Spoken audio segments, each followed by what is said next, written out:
Ya, Ya, Assalamualaikum warahmatullahi Assalamualaikum wabarakatuh. warahmatullahi Selamat wabarakatuh. pagi semuanya. Selamat pagi semuanya. Eh, Eh, Melanjutkan Melanjutkan minggu lalu ya, minggu kita lalu ya, sudah kita ngerjain sudah tugas ngerjain tugas dan kita bahas dan kita bahas poin yang poin ketiga yang dan empat ketiga ya, dan empat perbedaan ya, big data perbedaan big dan data data dan data tradisional. tradisional.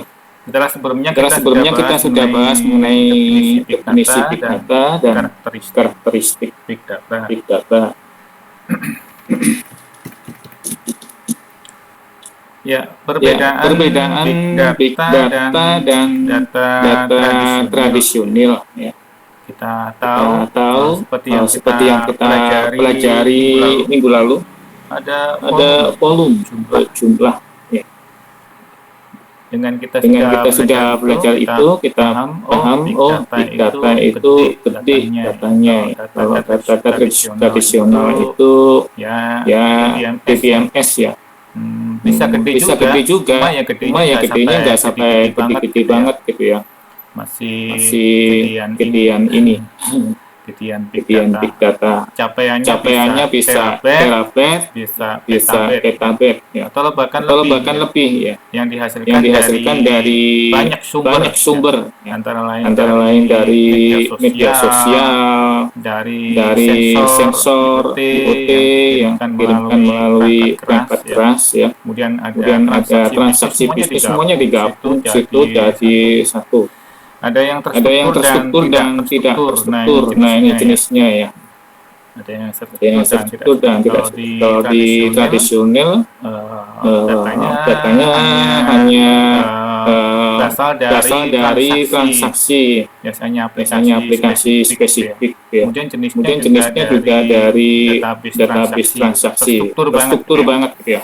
Kalau yang di Kalau yang big di data big itu data itu kacau balau kacau ya, balau, kacau balau. kacau balau, Namanya apa tidak namanya, tidak terstruktur atau struktur atau semi semi terstruktur. terstruktur. Tuh. Tuh. Kemudian Kemudian kecepatannya, kecepatannya, kecepatannya di kecepatannya big di data big tentu data tentu saja juga saja juga butuh waktu butuh yang waktu yang cepat ya, cepat ya, ya ya pemrosesannya. pemrosesannya.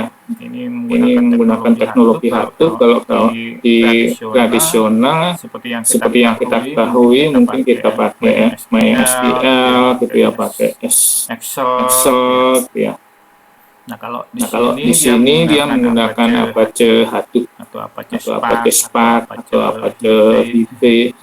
Itu Itu berat banget berat ya. banget Saya ya. Saya sendiri sendiri mikir ini kayak mikir ini apa kayak ini apa ini prakteknya, kan kita prakteknya, kan coba kita aja coba nanti aja ya. nanti ya. Membesar banget Membesar soal. banget soal. Kemudian Kemudian teknologinya yang teknologinya yang digunakan digunakan kalau di big data big itu data itu juga juga menggunakan menggunakan teknologi teknologi terdistribusi ya. terdistribusi ya. Nah, Nah, sistem sistem terdistribusi terdistribusi juga. Nah, juga. Nah, itu itu seperti seperti apa? apa? Ya, kalau Ya, Windows kalau Windows Windows kayaknya agak kayaknya sulit agak ya. sulit ya. Tentu saja Tentu kita saja kita menggunakan cloud menggunakan cloud, nantinya, nantinya basisnya harus nih. cloud nih. Mungkin kan data Mungkin untuk data untuk disimpan, disimpan, diproses diproses pada pada klaster-klaster cluster-cluster server. Jadi server. kalau Jadi kalau bayangin bayangin klaster ini, wah cluster ini ini, wah cloud ini ini. cloud nih. Ya, kita Ya, sudah punya kita sudah bayangan punya ini, wah bayangan gede ini, wah banget gede nih. banget nih. Kemudian kalau Kemudian data kalau data tradisional kayaknya nggak tradisional ada kayaknya nggak masalah ada karena masalah, memang karena kita memang selama kita ini selama ini belajar belajar database database tradisional ya, tradisional ya, ya ya SQL gitu ya, SQL gitu ya, MySQL MySQL ya. ya. Itu datanya Itu disimpan datanya di satu disimpan di satu database yang database yang terpusat, terpusat, diproses dengan diproses dengan menggunakan menggunakan sistem sistem manajemen manajemen database database tradisional. tradisional. Dan Dan teknologi di big teknologi di data big itu data itu canggih banget ya, canggih banget ya, terdiskusi, terdiskusi, mengelola, mengelola menganalisis jumlah menganalisis data yang jumlah data sangat yang besar. sangat besar. Ya, ini Nah, biasanya ini pakai biasanya Hadoop, pakai Hadoop, Apache, Apache, Apache. Apache. Apa ini? Apa ini? Apache Spark. Apache Spark. Kemudian Kemudian kalau kalau kalau kalau tradisional ya ini tradisional ya ini teknologinya teknologinya hanya hanya ini ya, ini ya, Excel, Excel, SPSS, SPSS, statistik ya, statistik ya, SQL dan SQL dan sebagainya. sebagainya. Jadi kalau kita Jadi kalau kita belajar big belajar big data itu data ada itu istilah ada istilah urut-urutan ya. urut-urutan ya. Kita nggak Kita nggak mungkin mungkin bahas bahas seluruhnya di seluruhnya di dalam mata dalam kuliah mata ini. kuliah ini. Untuk itu kita Untuk itu harus kita paham harus dulu paham ini dulu apa yang ini akan apa yang kita akan kita pelajari ke depan. pelajari ke depan. Ini Ini kita sebut sebagai big eh, data. Apa itu? kita Big sebut data sebagai big pipeline. data. Apa ya? Pipeline Big ini data pipeline. Pipeline pipa ini ya, pipeline pipa ya, Ya, untuk pipanya. memberikan Untuk nilai memberikan nilai yang bermanfaat, kita harus lewat tahapan pemrosesan lebih dulu ya. Nah, Nah, tahapan-tahapan tahapan pemrosesan lebih Jadi dulu. datanya Jadi datanya itu saking saking besarnya besarnya ya kita nggak gitu ya. sembarangan gitu ya. Ini Ini tujuannya agar nantinya di analitik menghasilkan hasil yang diharapkan. Ini mempengaruhi juga. Dimulai Dimulai dari pencatatan, pembuatan, ya, rating, kemudian pengumpulan, penyimpanan, pengayaan, analisis, proses hingga penyajian dalam bentuk visualisasi data. Nah, ini Ini langkah-langkahnya disebut sebagai big data pipeline. Pipa. Jadi seperti ini ya urutannya. Jadi langkah pertama itu kita berkecimpung di bidang data engineering seperti yang kita bahas di pertemuan sebelumnya itu ya. Data engineering dulu. Data engineering itu apa? Data engineering itu apa sih biasanya? Ya ini tugas-tugasnya adalah melakukan koleksi, kemudian instan untuk penyerapan kata, penyerapan data. Ya kayak serapan kata serapan gitu ya. Misalnya ada data terus itu tulisannya faca itu kan bahasa Sanskerta gitu ya. Bahasa nah itu diserap menjadi baca. Ya. Jadi ada transliterasi juga di situ. Transliterasi. Apa ya transliterasi? Ya, serapan lah. Serapan bahasa. Serapan ya, nggak hanya bahasa aja, data-data yang benceng tadi itu serap dalam kata yang benar. Modelnya seperti apa ini? Waduh, kalau kita manual gitu ya betul juga, bayangin. Kemudian ada cleansing dan transform. Ini gimana caranya cleansing ya? Memilah data supaya datanya tidak tercampur dengan berbagai macam karakter, simbolik dan sebagainya ya. Ini perlu dibersihkan misalnya. Dan transform berarti melakukan transformasi ya. Transformasi. Ya kayak pivot lah. Kalau kita mudahnya itu ya, pivot. Kemudian karena proses ini kita sebut sebagai ETL ya.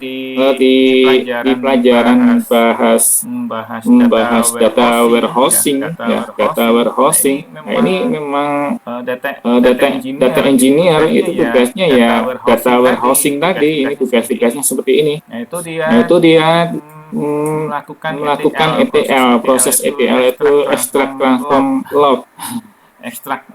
Nah, ini proses ekstraknya di sini ya. Collection, ingestion, cleansing, transform, enrich itu adalah tugas ekstrak tadi ya. Jadi datanya diekstrak. Ekstraksinya itu langkah-langkahnya kurang lebih demikian ya. Transform, kemudian mentransform, kemudian meload lagi di situ. Nah, tugas data engineer. Jadi orang kalau pelatihan data engineer gitu ya, atau Anda lulus nanti menjadi seorang data engineer ya, tugas-tugas Anda melakukan ini, melakukan rekayasa data supaya datanya itu mudah dibaca oleh siapa? Oleh ini data analytics. Siapa itu? Ya, data analytics, orang data science. Nah, orang data science itu di sini. Analisis dengan machine learning. Nah, ini artinya dia sudah menggunakan data-data yang sudah yang dibuat oleh engineer ya, data engineering ini. Jadi dia menggunakan data-data yang sudah matang di sini. Jadi mereka bekerja sama ini biasanya ya. Jadi nggak bisa langsung ya. Kemudian setelah dari sini apa hasilnya dari analisis ini diserahkan kepada ini ya, data delivery ya. Itu siapa itu?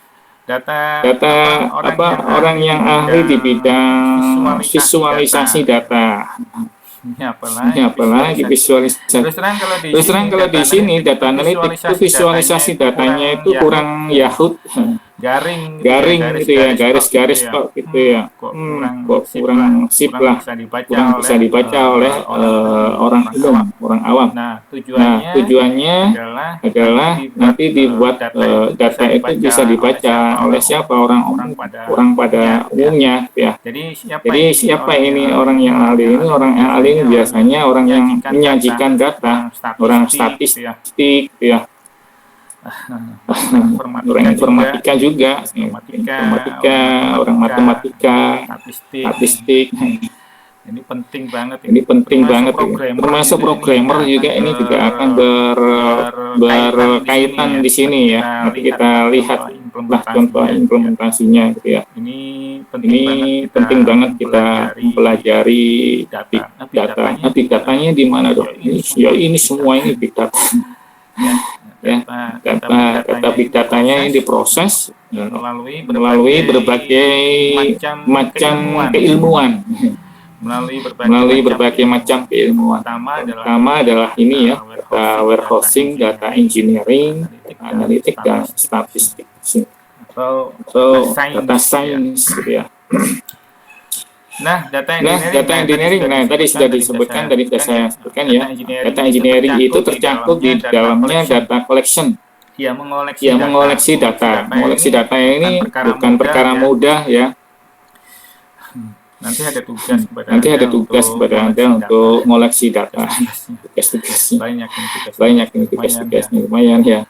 Pertemuan pertama aja sudah harus mengerjakan tugas. Kemudian ingest, kemudian cleansing, transformation, enrichment. Nah, ini tugas-tugas di data engineering. Data engineering ini fokusnya di pengembangan sistem dan infrastruktur. Jadi infrastruktur datanya itu Anda harus sudah siapkan.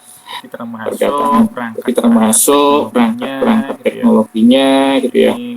Ini tugasnya data engineer. Sama seperti software engineer ya. Software engineer itu mulai dari menyiapkan data ya, menyiapkan spesifikasi perangkat lunak ya, menyiapkan dokumen, menyiapkan desain ya. Sampai menyiapkan teknologinya ya, termasuk manajemen gitu ya. Data engineer ya itu juga menyiapkan teknologinya juga ya, otomatis ya. Bisa kita bayangkan ya, ternyata pekerjaannya lumayan berat ya, gak gampang. Yang kedua adalah data analytics ya. Data analytics ini orang yang ahli di bidang machine learning. Kenapa kok disebut machine learning? Ya karena yang belajar itu mesinnya, robotnya ya. Jadi Anda bikin bidang mesin program juga ya, yang bisa membaca ya, seperti ya Google gitu ya, seperti ChatGPT. Nah itu machine learning, contoh yang mudah kita lihat ya, kita terapkan. Tapi lebih dari itu machine learning itu luar biasa, yang saat ini lagi ngetren juga ya, yang tidak banyak yang bisa ahli di bidang ini. Kita paling tidak tahu ya. Apa aja pekerjaannya? Ya ini mencakup fitur engineering dan komputasi, rangkaian proses untuk menggali informasi atau insight ya, wawasan dari kumpulan data. Jadi data itu tadi menghasilkan insight kalau kita bisa melihat. Gimana? Nah, gak Semarang kan ya. Sama seperti sampah yang saya sampaikan di awal gitu ya, sampah. Ada tumpukan sampah gitu ya. Kita nggak bisa melihat insight di situ kalau itu bisa menghasilkan juga gitu ya. Hanya orang-orang tertentu saja yang bisa menggunakannya, dan nyatanya banyak ya orang-orang yang hidup dari sampah itu ya bisa menyekolahkan anaknya sampai ke luar negeri. Kita tahu ya banyak sekali contoh-contoh seperti itu. Itu orang yang menemukan insight juga dari kumpulan sampah. Gimana ya? Bagaimana dengan pemerintah misalnya? Bagaimana melihat sampah itu bisa menghasilkan insight. Gimana caranya? Gimana caranya ya? Kan bisa itu harusnya. Salah satu contohnya adalah pemerintah kota Balikpapan, yaitu dengan energi baru terbarukan yang menghasilkan gas metana dari sampah. Luar biasa itu ya. Luar biasa itu ya, insight juga itu ya.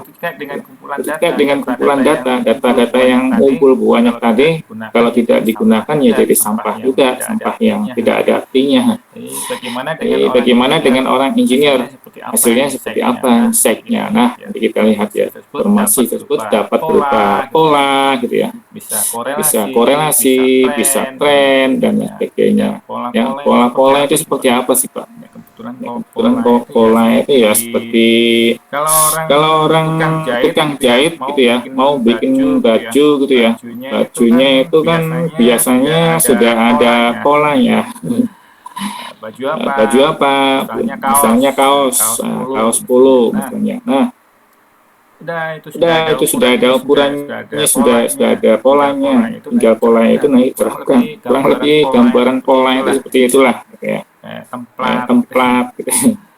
Korelasi ya, bukan hubungan dengan yang lain-lain itu tentunya ada hubungannya yang ada hubungan dengan bisnis ya, dengan bisnis ya. Kemudian data delivery yang sudah saya sampaikan tadi ya, penyajian data ini penerapan model dalam aplikasi atau sistem visualisasi. Ini orang-orang yang ahli di bidang data ini ya. Semuanya ini ahli di bidang data. Ya, ilmu-ilmu yang tadi ya dipakai. Hanya Anda belajar statistik gitu ya. Belajar data, belajar mengolah data. Penting banget nih big data. Nah, ini adalah gambar untuk menjelaskan ini ya, data engineering ya. Jadi gambar ini menjelaskan langkah-langkah ETL. Apa itu ETL? ETL-nya nggak ada ya ini. Ini stacking area ini ETL. Extract, transform, load gitu ya. Di sini Jadi ini data source ya. Ini data source itu operational system, plat files dan sebagainya. Maksudnya gimana ini? Ini data yang bersumber dari sistem operasi misalnya, atau dari sistem operasional yang lain. Misalnya dari MySQL, dari Access, dari database, MySQL, dari Access, dari macam-macam. Kemudian juga ada data flat itu apa namanya, kayak MS Word gitu ya, kayak Excel yang ya. Data-data lainnya itu plain text gitu ya. Nah, kumpul semua di sini, gambar, foto, video. Nah, ini semuanya. Ini jadi satu, kemudian dilakukan ETL di sini, stacking area ini maksudnya ya, di ETL itu extract transform load. Maaf, nggak ada tulisannya ETL. Nanti di grafik lain ada ini gambarnya. Ini ada gambar enggak pakai ya, jadi asal tempel aja saya. Jadi di sini ya. Ada contohnya ya. Jadi di sini proses ETL-nya. ETL kemudian dikumpulkan data itu sehingga bersih di sini ya. Nah, ini kita sebut sebagai gudang data. Nah, gudang data inilah. Tugas di sinilah kita menyiapkan data inilah yang kita sebut sebagai data engineer atau data warehousing. Data warehousing itu yang mengolah data tadi ya, untuk disimpan ke dalam gudang yang siap digunakan oleh siapa? Oleh ini data analytics ya. Nah, ini data analytics, bagian purchasing, sales, inventory ya, semuanya, sehingga nanti disajikan dalam bentuk report. Nah, ini reporting dalam bentuk analisis. Ini adalah tugas-tugas dari data analytics tadi ya. Kemudian di user inilah yang dia akan membaca dalam bentuk grafik-grafik ya, visualisasi data. Nah, di sini prosesnya ini dalam bentuk laporan, dalam bentuk hasil miningnya itu ya, dan sebagainya. Nah, ini ya, ini arahnya ke sini ya, harusnya ke sini. Report ini harusnya ini untuk berupa output luaran yang kita sajikan tadi ya. Ntar ini ini gambarnya mungkin kurang sip ya. Saya tadi ambil contoh kok. Jadi Saya carikan lagi ya. Nah ini contoh untuk data analytics ya. Yang kedua ini adalah data analytics. Data analytics itu ternyata ada beberapa tahapan, ada beberapa tahapan tingkat ya, ada beberapa tahapan. Kita sebut sebagai tingkat kesulitan. Ini dari Gartner 2012. Kemudian ada nilainya juga. Nilainya tergantung dari tahapan-tahapan tadi. Ini untuk yang ke belakang atau analisis deskriptif. Jadi kita kayaknya belajar apa namanya matematika deskriptif. Matematika deskriptif, statistik, sebagainya. Agak sulit ya ini ya. Nah ini analisis deskriptif, kemudian yang tengah ini diagnostik, kemudian prediktif dan preskriptif. Waduh. Nah, insight-nya ada di sini tengahnya. Insight-nya ada di sini tengahnya. Ini semua adalah proses data analisis tadi. Ternyata ada jenjangnya. Ceritanya, mari kita jelaskan. Kalau analisis deskriptif itu analisis yang digunakan untuk menjawab pertanyaan mengenai apa yang terjadi. Hampir semua organisasi mengimplementasikan analisis jenis ini ya, analisis. Ini kita pelajari di statistik. Nanti ada tanya dosen statistik ya. Nah, kemudian diagnostik analytics. Ngomongnya pelepotan ya, sorry ya. Setelah mengetahui apa yang terjadi, biasanya pertanyaan berikutnya adalah mengapa bisa terjadi. Jadi kalau kita turun sini, Kenapa ini terjadi gitu ya? Apa yang terjadi ini? Mengapa terjadi ini? Kenapa terjadi ini? Cari alasannya. Kok terjadi ini kenapa? Kok terjadi adanya tabrakan ini kenapa? Kok terjadi kerugian kenapa ini? Ada yang salah. Kok tiba-tiba laptopnya tiba-tiba ketik-ketik sendiri, ada apa ini? Apa yang terjadi? Nah, diagnostik ini ya. Melakukan itu ya. Nah, prediktif berikutnya adalah ini memberikan prediksi mengenai apa yang akan terjadi di masa yang akan datang dengan data-data yang ada itu ya. Jadi prediksi bola antara Arema dan Persebaya misalnya. Arema melawan Balikpapan itu. Nah, itu ya. Sama-sama birunya. Berdasarkan data-data itu, berdasarkan rekam jejak ya. Tapi agak sulit ya. Tapi ya bisa diprediktif dari prediksi dengan analitik ini ya. Ini kita menggunakan teknik algoritma machine learning dan artificial intelligence atau kecerdasan artifisial menghasilkan model prediksi berdasarkan data-data historis tadi ya. Berapa kali sudah pernah bertemu gitu ya, rekam jejaknya dari Arema melawan Persebaya misalnya bisa diketahui ya. Kemudian terjadinya kerusuhan misalnya ya, kerusuhan berapa kali ketemu itu kalau rusuh terus kenapa ini dari lama itu sejak lama misalnya dilihat dari belakang dari data-data yang ada itu ya. Kemudian yang terakhir adalah deskriptif analytics, memanfaatkan analisis deskriptif dan prediktif. Ini dua-duanya dipakai. Kemudian untuk memberikan insight dapat memberikan hasil yang sesuai dengan apa yang telah diprediksikan. Ya, hasilnya deskriptif. Ini jenjang data analytics level data analytics. Dengan pelajari ini ada ya. Hasilnya luar biasa ini. Biasanya nggak semua engineer menguasai ini ya. Hanya di perusahaan itu hanya beberapa orang saja yang bekerja untuk bidang-bidang ini dan dulu mentor saya juga orang ahli ini ya dari Bukalapak. bukan lapak. Jadi saya mengikuti pelatihan ini ya, artificial machine learning artificial ini. Mentor saya ternyata dari Bukalapak. Ternyata dia juga mengolah data-data yang besar tadi ya, besar tadi, dan sharing ya. Jadi kita diajari caranya menyajikan data dengan Python. Luar biasa.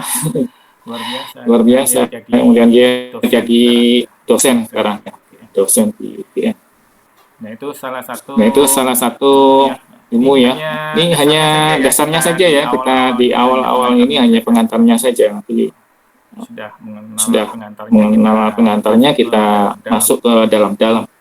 Nah, ini adalah contoh satu kasus di ini ya, apa namanya, data delivery.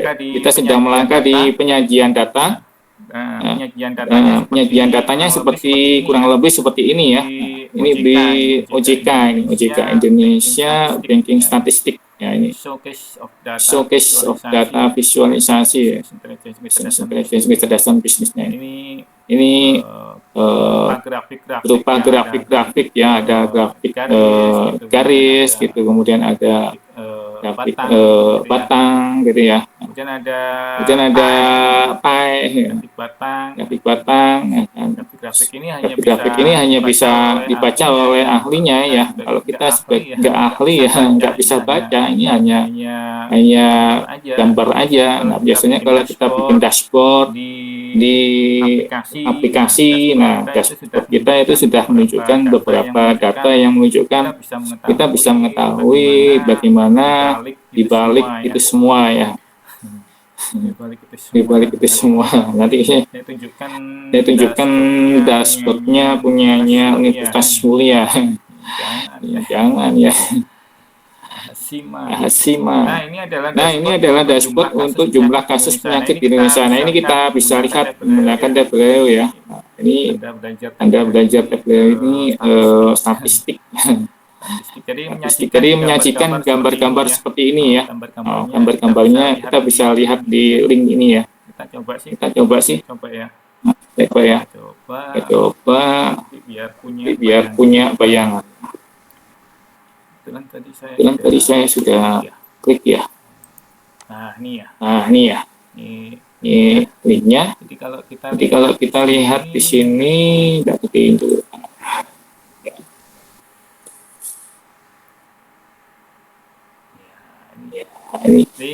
Ini visualisasi data tadi menggunakan Tableau. Kasus per tahun penyakit, kasus penyakit di Indonesia ini tahun 2008. Ini kita bisa arahkan di sini, sudah menunjukkan jumlahnya ya. Nah, ini jumlahnya sekian, 2 juta sekian. Kemudian ini 2 juta tahun 2008, 2.700.000 turun 2009, naik lagi 2010, nah, turun lagi 2011, sedikit ya, berapa ini, 2.200.000, naik jadi 200, naik lagi tahun 2012, misalnya 3 juta, wah luar biasa ya, sampai 2015 saja.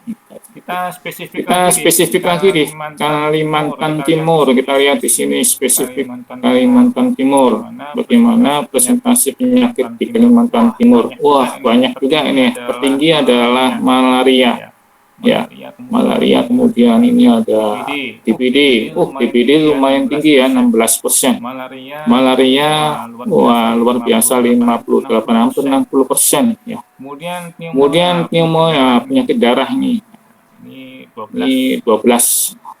Kemudian TB paru. Oh iya, ini TB paru juga lumayan ya, tuberkulosis ya, 12%. Kemudian disusul campak, kusta, kemudian tetanus dan diare sekian persen. Di Kalimantan Timur ini luar biasa ya. Terus kita spesifik lagi deh, demam berdarah.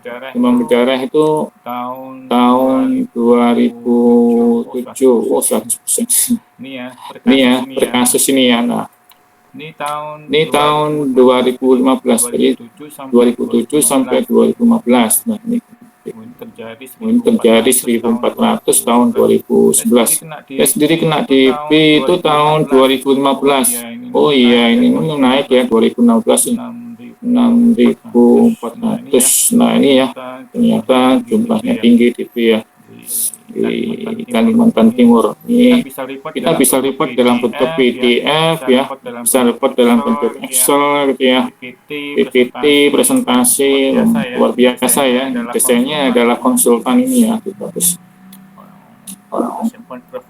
Profesional yang menyajikan data. Nah inilah visualisasi data yang bisa kita baca ya. Tapi di balik data-data ini semua tentunya gak gampang ya. Ada orang di balik ini semua, siapa aja ya, data engineer ya, kemudian data analytics gitu ya.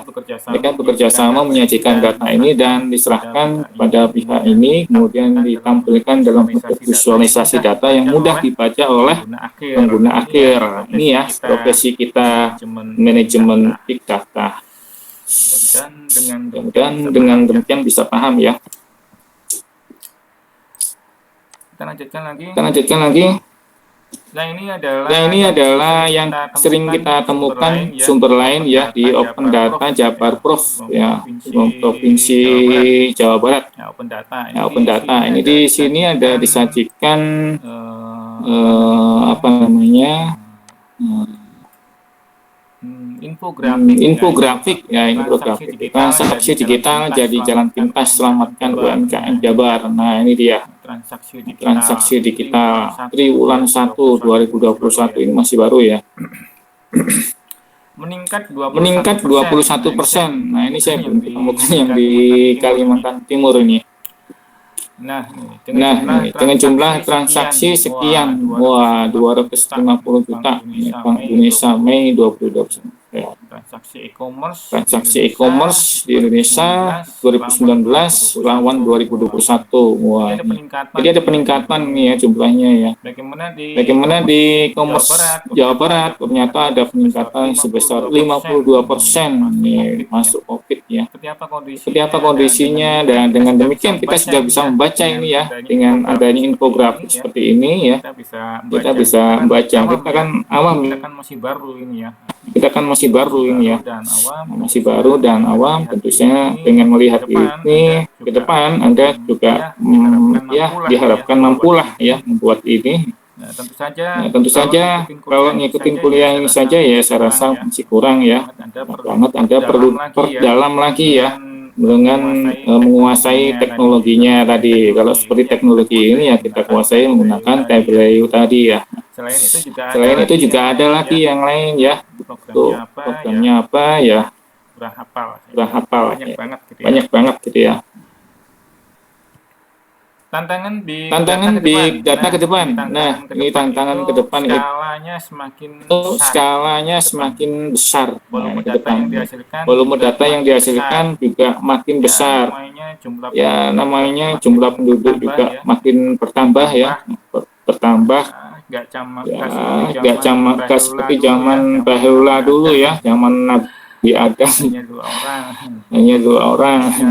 Sampai sekarang ya, artinya tumbuh ya, dunia ini tumbuh terus ya. Nah diperkirakan akan lebih dari 175 zettabyte. Berapa ini zettabyte? Berapa peta ini ya? Kita pelajari kemarin exabyte ya, sekarang zettabyte. Besar banget ini. Itu harddisknya satu kampus kayaknya ya, di kampus kita ini tahun 2025. Karena itu manajemen big data akan semakin sulit, ya kan? Sulit banget ya, karena memerlukan infrastruktur IT yang besar dan kompleks untuk menyimpan, mengelola, menganalisis data besar. Ini ya. Karena skalanya besar, maka didukung juga dengan teknologi ya, teknologinya juga harus mumpuni ya. Persediaan teknologi faktor kunci dalam manajemen big data. Kemudian teknologi harus terus muncul dan berkembang, harus selalu update ya, muncul baru lagi dan sebagainya ya. Namanya teknologi ya. Makanya kalau kita belajar ya, kalau berkaitan teknologi ini update terus ya. nggak Tapi bisa. saya itu juga Tapi saya itu juga ya sih update juga sih ya nggak sih bisa. update juga sih, nggak bisa. Yang lama yang musang Yang ya lama yang akhirnya musang ya diganti gitu akhirnya ya. diganti gitu Diganti, ya, diperbarui, diperbaiki gitu diganti, ya, ada diperbarui, peningkatan. diperbaiki gitu ya, ada Bukan peningkatan. dihapus, Bukan bukan, tapi dihapus, bukan, tapi diperbaiki, ditingkatkan lagi diperbaiki, gitu ya, ditingkatkan lagi ditingkatkan. gitu ya, tingkatkan. Pengalaman membuat Pengalaman aplikasi di itu membuat basisnya aplikasi itu basisnya akses gitu ya. Akses akses dulu gitu itu ya. masih Akses oke dulu lah itu di masih oke lah di tahun 2000-an, tahun 2000, 2000-an, tahun 21, 2021, 2001, 2002. 2002. Itu zaman saya masih Terus mengandalkan zaman akses saya dan masih ternyata mengandalkan ya akses sampai dan sekarang ternyata ya masih sampai bisa sekarang dipakai. masih bisa dipakai. Ini tentu saja Ini tentu dilakukan saja update terus kan, dilakukan diupdate update terus terus sesuai ya, dengan diupdate terus versinya gitu ya, sesuai dengan diupdate terus dan versinya gitu ya, sampai diupdate sekarang terus masih dan bisa dipakai sampai dan sekarang masih bisa digunakan, dipakai dan bahkan komersial digunakan, juga bahkan ya. komersial juga Nah, ya. teknologi kunci ini menjadi penting juga. Ya. Teknologi harus Teknologi terus kunci ini berkembang menjadi sehingga penting juga. profesional terus mengikuti Teknologi tren harus gitu berkembang ya. sehingga profesional terus mengikuti Mengikuti tren tren ini ya, dan meningkatkan harus terus kemampuannya. mengikuti tren dan Yang ketiga meningkatkan adalah tantangan ke kemampuannya. depan itu Yang pengolahan ketiga data adalah real tantangan time. ke depan itu pengolahan Nah, ini data real real time, time. jalan terus ya. Ini real time, Kayak jalan lampu terus nyala ya. itu ya Kayak harus lampu nyala jalan itu terus. ya harus jalan Pengolahan terus ya. data real time Pengolahan diperlukan data real time mendapatkan diperlukan wawasan bisnis yang mendapatkan cepat. wawasan bisnis yang Tidak cepat. boleh Jadi mati, nggak boleh tidak mati, boleh pingsan, nggak boleh pingsan pingsan. ya, nggak boleh pingsan. Dia harus live ya, Dia harus live ya, live terus, hidup terus. Jadi terus kayak hidup terus. servernya Jadi kayak servernya Tokopedia apa, gitu ya, kayak Tokopedia perbankan. gitu ya, kayak Tapi perbankan. perbankan ada jadwalnya ya. Tapi perbankan ada Kayak Bank jadwalnya ya, kalau Mandiri itu kan perbankan dia kayak Bank Mandiri jam itu kan jam dia berapa? Kalau di sini jam jam 11, berapa, jam kalau di 12 sini itu jam sudah nggak 11, bisa jam 12 transaksi itu ya. sudah nggak bisa transaksi ya. Di servernya, Di servernya, bankingnya di juga nggak bisa transaksi. bankingnya juga nggak bisa transaksi. Maka Maka biasanya dijeda biasanya di situ, dijeda dia di istirahat situ, dulu gitu ya. dia istirahat Terus dulu baru gitu 2 ya. jam gitu Terus baru 2 jam gitu nyala lagi. Kita kira nyala jam lagi. 1 Kita kira jam dini 1 hari itu baru nyala dini lagi. hari itu baru Baru nyala kita lagi. bisa menggunakan Baru kita bisa transaksi. menggunakan transaksi. Nah, itu ya.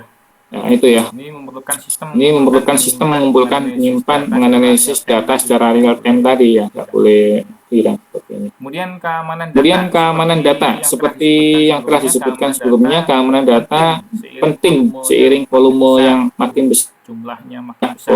jumlahnya makin besar. Tantangan keadaan seperti keamanan ya. seperti serangan cyber ya, akses yang tidak sah, Menjadi masalah terus dalam menjadi masalah ya, dalam ini ya. manajemen big data ya, ini ya, akses yang Ya, tidak seperti sah. ngambil data tadi Ya ya. seperti ngambil data tadi ya. Muncul. Jadi setelah kita hasilkan dari data engineer tadi menghasilkan data itu kan nggak boleh di sembarangan juga ya. Jadi terkait dengan keamanan data, keamanan aksesnya juga harus dipertimbangkan. Yang Yang terakhir adalah tantangan big data ke depan, ketergantungan terhadap vendor ya. Tergantungan terhadap vendor. Ya sama seperti Hadoop tadi ya. Hadoop itu kan produknya Apache. Nah, Apache ini kalau kita menggunakan Hadoop tadi ya otomatis kita tergantungan dengan itu. Kemudian produk Tableau juga itu juga kita tergantung dengan itu. Soalnya gimana lagi gitu ya? Nggak ada. Mau bikin lagi ya susah gitu ya. Karena nggak sembarangan gitu ya. Datanya juga besar. Sebagainya harus dihasilkan dari riset dan sebagainya. Jadi organisasi seringkali mengandalkan vendor nih ya. Ya otomatis ya. Kecuali kalau vendornya ganti-ganti. Vendor sistem operasi aja paling yang dominan untuk PC ya, untuk PC personal komputer ya Windows kan, Microsoft ya, Microsoft vendornya. Maka dari itu kita nggak bisa pindah-pindah. Saya pakai Apple misalnya. Ya bisa aja sih. Ya, mungkin jumlahnya nggak begitu banyak, dominan ya. Ya begitu dominan, bisa aja mungkin. Apalagi ada ketergantungan gitu ya, tergantungan. Anda sudah menggunakan Apple ya, maka biasanya ya akan kecanduan dengan produknya Apple. Terus itu ya, sampai perangkat genggam juga menggunakan iPhone misalnya. Di Windows mungkin fleksibel gitu ya. Kita menggunakan produk Microsoft, pakai Windows, tapi nanti untuk smartphone kita menggunakan Android misalnya. Dan mereka saling menunjang biasanya. Nah, inilah. Namun ketergantungan terhadap vendor ini dapat menjadi risiko jika vendor mengalami masalah atau keluar dari bisnis. Ya, risikonya besar banget. Kalau Windows-nya Microsoft sudah kolaps misalnya. Aduh, kita sudah nggak bisa bayangin kayak komputer.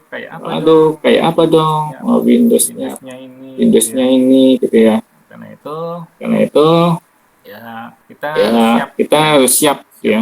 Siap juga. Salah satu alternatifnya adalah menggunakan Linux misalnya. Aduh, nggak bisa apa-apa kalau Linux kurang suka. Artinya Anda sudah ketergantungan.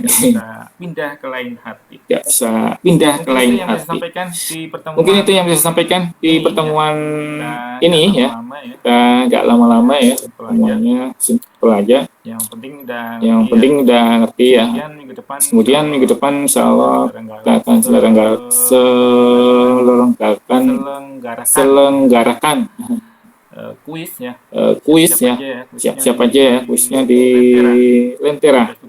Tugas-tugas Anda sudah kumpulkan di Lentera, yaitu kuisnya di Lentera dengan dalam waktu yang singkat sesuai dengan waktunya ya, tidak boleh molor dan sebagainya. Jam 8.30 insya Allah sudah dibuka di sistemnya dan ditutup jam 10. Karena itu Anda persiapkan waktu Anda untuk mengikuti kuis.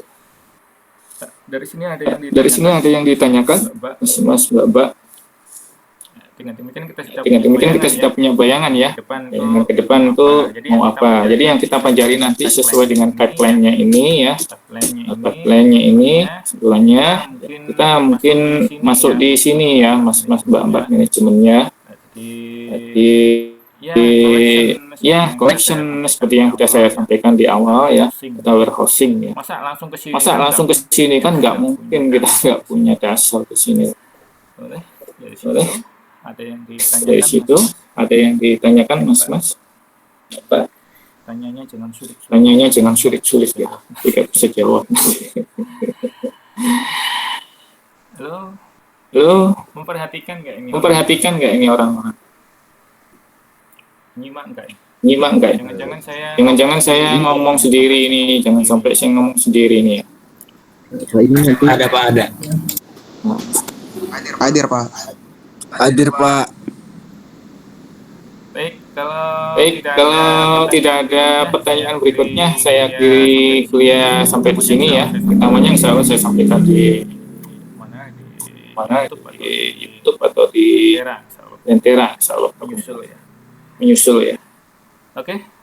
Kalau tidak ada pertanyaan, saya akhiri sampai di sini. Assalamualaikum warahmatullahi wabarakatuh. Selamat siang, kita jumpa lagi insya Allah di pertemuan berikutnya. Waalaikumsalam warahmatullahi wabarakatuh. Waalaikumsalam warahmatullahi wabarakatuh.